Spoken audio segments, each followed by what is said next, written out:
It is day 94 of the Iran war. Iran hit Kuwait Airport again today. Not a military base, not a fuel depot, the main passenger terminal. Terminal 1 at Kuwait International Airport. Iranian drones hit the building this morning, killing at least one person, injuring dozens more, and forcing Kuwait to suspend all commercial flights. Again, the airport had only reopened Monday after being closed for months from earlier attacks. It was open for all of 3 days, and Israel, well, decimated, imploded the deal. Kuwait's Civil Aviation Authority put out a statement. The Defense Ministry confirmed a, quote, number of hostile drones targeted the passenger building, unquote, significant structural damage, quote, human injuries, unquote. And then a few hours later, unfortunately, one confirmed dead. Here's the context we need.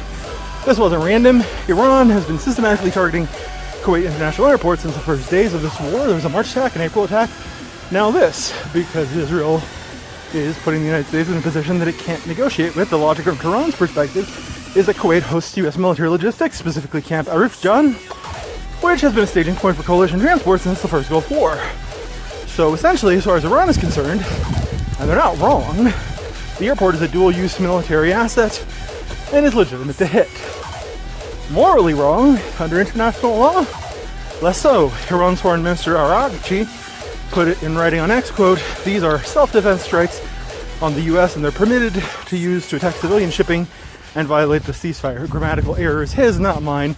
Iran also hit Bahrain overnight, separately, and the U.S. responded by striking an Iranian military facility on Qeshm Island.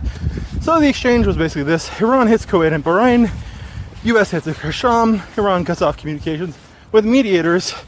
Israel is doing things in the background.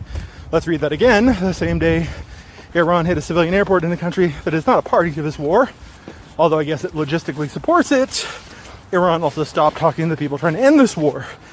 And this continues the high demonstration of resolve that we've seen from the IRGC factions. And in response, well, the U.S. struck Iran, which gives Iran further justification to stay silent. The AP put out a report today. The headline was, disruption of Mideast energy supplies into next year would slam the global economy. It's not an analysis piece. That's a warning shot across the bow of every finance ministry on the planet. And the AP has credibility. I have friends who work there. And it sends a signal. Energy markets are now pricing in the real possibility that this doesn't resolve in weeks or months. It might not resolve. Who knows when it will resolve? Trump says talks are ongoing. The mediators say Iran stop talking. Iran says it's acting in self-defense. Kuwaitis are dying. And Israel is doing things in the background. Day 94/95. Kevin Duska from PrimeRogue Inc. Hit buttons if you like to.